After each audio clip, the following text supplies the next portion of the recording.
សាច់រឿងនេះខ្ញុំបាទសូមសង្ខេបនៅសាច់រឿងនេះហើយសូមបងប្អូនមេត្តាស្ដាប់អ្នកពុកដូលបាទទើបដឹងសាច់រឿងในក្នុងការសម្ដែងនេះសូមអរគុណសោកុម្បកា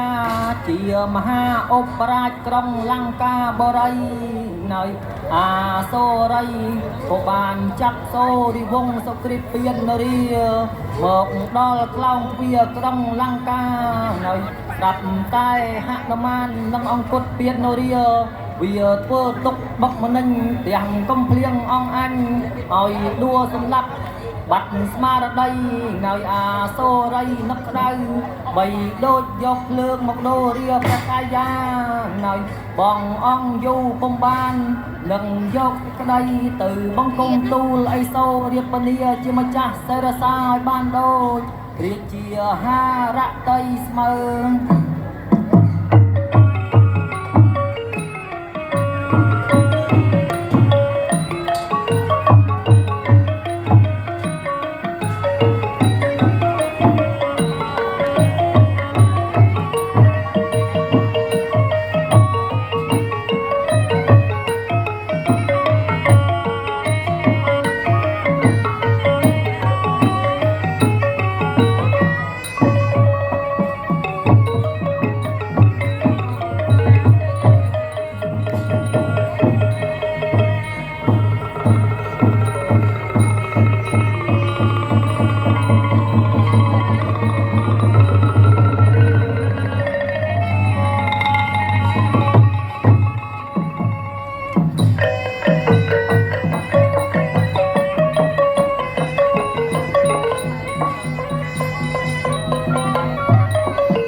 ន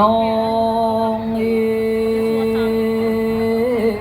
អើយនងក្រុងទួសភៈយៈវ័យមុខ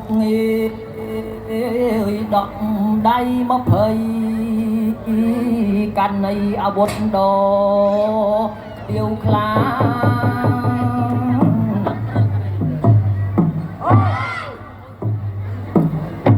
មាត់នេះអើយដប់ណយស្រែកហូកងក្រឡាហក់នេះនឹងកាប់ផ្ងាបរិយលង្កាយល់ស្ញែងពេកកើ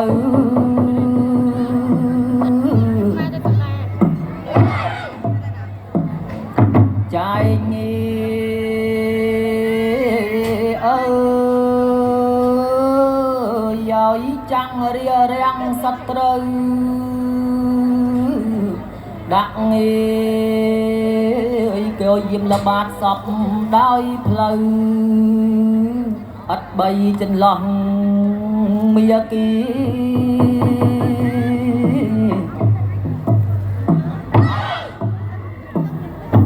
ដាច់អើយឲ្យត្រាស់នឹងអនុជាកុម្បកានឹងអាសូរាព្រមទាំងយិត្តតវងទាំងឡាយ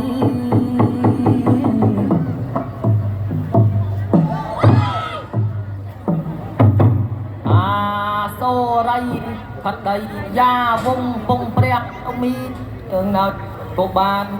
រងចាំមើលផ្លូវអាសោកុម្បកា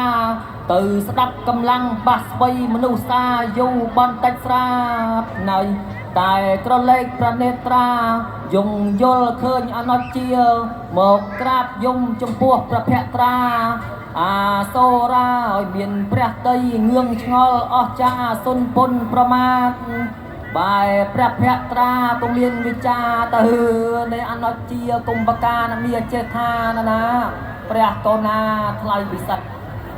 នេះឥឡូវនេះណានេះឯងមកប្រាប់យំចំពោះព្រះភក្ត្រាខ្ញុំតើឯងមានភាពព្រះករុណាថ្លៃពិសេសទូព្រះបង្គំជាខ្ញុំបានទៅស្ដាប់កម្លាំងតបរបស់បាសស្វ័យមនុស្សសាឃើញថាបោកបញ្ឆោតចាប់បានសូរិវង្សសុគ្រីពពៀននរាបានមកដល់ខ្លងទ្វារក្រុងលង្កាស្ដេចកាណាស្រាប់តែមានកំហែងវិយបត់និងអង្គត់ពៀននរាវាធ្វើទុកបុកម្នេញខ្ញុំឡើងសន្លប់បាត់ប្រដីសូនឈឹងតែម្ដងទើបខ្ញុំមកនេះចង់លាក់លាប្រជាថាដើម្បីទៅតាំងពិធីសំលៀងមងកស័កដើម្បីយកមងកស័កនោះទៅចាក់អភិភេកហោរាព្រោះកិច្ចការអ្វីទាំងអស់គឺអភិភេកដឹងគ្រប់រឿងតែម្ដងក្រាបទូលនៅអនុជាគុំបកានមានចេថាណាព្រះកូណាថ្លៃពិសេសបាទឯងចេញទៅសំលៀងមងកស័កនោះប្រជាថានោះសប្បាយចិត្តអស់ចាតែម្ដងហើយប្រជាថានោះសូមប្រសិទ្ធពរជ័យសិរីសួស្តីដល់អ្នកទៅធ្វើកិច្ចការនេះឲ្យបានសម្រេចដោយសេចក្តីបំណងពងប្រាថ្នាទៅចោះណាព្រះករុណាថ្លៃពិសេសទូព្រះបង្គំសូមអរប្រគុណប្រជាថាអាសោគុំបកានៅក្រោយពីបានសន្ទនាជាមួយប្រជាថាស្ដេចកាណាអាសូរាបងអង្គយូបំបាននឹងចូលក្រាបថ្វាយបង្គំលាប្រជាថាដើម្បីនៅចេញស្រោតរោតទៅតាំងពីសំលៀងមងកស័កឲ្យបានដូចព្រះជាហារតីជឿត